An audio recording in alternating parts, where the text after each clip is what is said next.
I would chalk this up under the rumor category of this next story, which is it's not a rumor out there that Warner Brothers is for sale. Yes. And as this has gone along, it definitely seems like Comcast is starting to become the favorite to get it. Okay. Now, when you're talking about Comcast, which owns Universal Studios, the questions out there have simply been, I mean, Comcast has a lot of debt as a company, and they're rather large. And I always assumed, like, I would love for Comcast to get it. Obviously, Warner Brothers is tied to the Wizarding World of Harry Potter. Other IPs they could get their hands on for, like, theme parks itself would be a great get. But I was always like, I don't know how they'll do this with the debt load and all these other things. Well, it seems that things have gotten interesting in this because Brian Roberts, who is the co-CEO of Comcast, has met with David Zaslav. We do know that at least once or twice. Okay. Well, the New York Post is reporting that Comcast CEO Brian Roberts traveled to Saudi Arabia to meet with their investment firm out there, basically Saudi money. Oh. And so the thinking here, and this happened, they know that Brian Roberts went out there, met with the Middle Eastern countries Public Investment Fund, which they have like, they're valued at potentially like $1 trillion. Like they have more money than they know what to do with. The other thing with this, so they met with them. So the rumor is that they're going to use this Saudi money as a backer of this, potentially to the thinking is maybe they've already talked about they're going to spin off linear assets, which is the same issue Disney has because it keeps falling in value. Spin those off into their own company along with the debt, and maybe the Saudi company buys up that. But either way, they're trying to make themselves look better on paper, right, to be able to purchase it and then also get it approved. Okay. Well, it gets weird because the Trump administration wants Paramount Skydance to get it, but the administration is friendly with the Saudis. So my thinking is they're also trying to cozy up to them with the money and make this easier to get approved.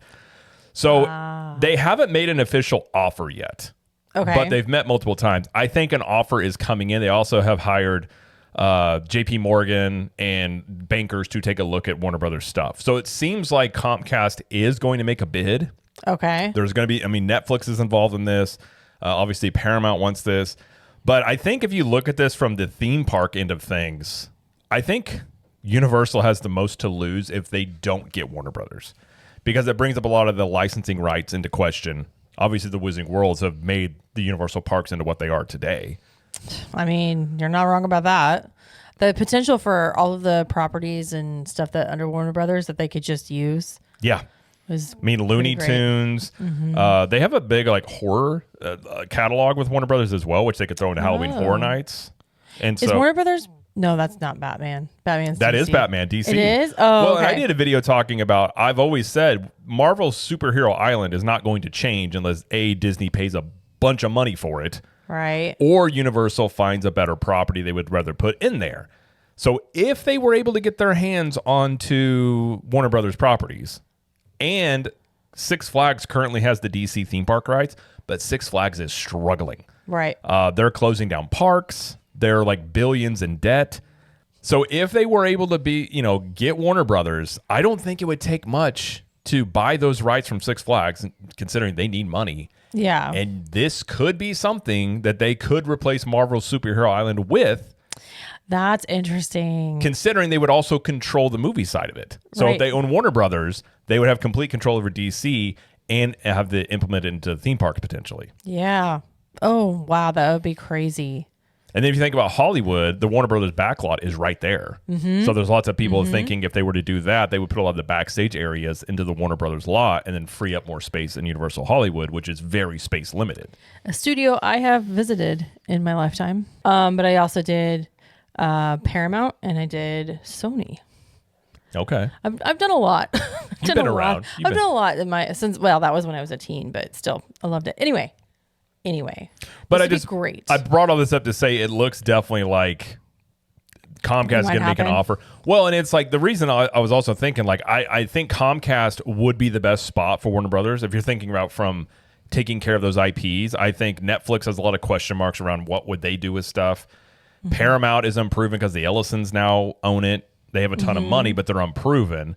And then it would just be, how would Comcast actually go about this, considering that they're basically valuing this the same as 20th Century Fox, which is like $74 billion.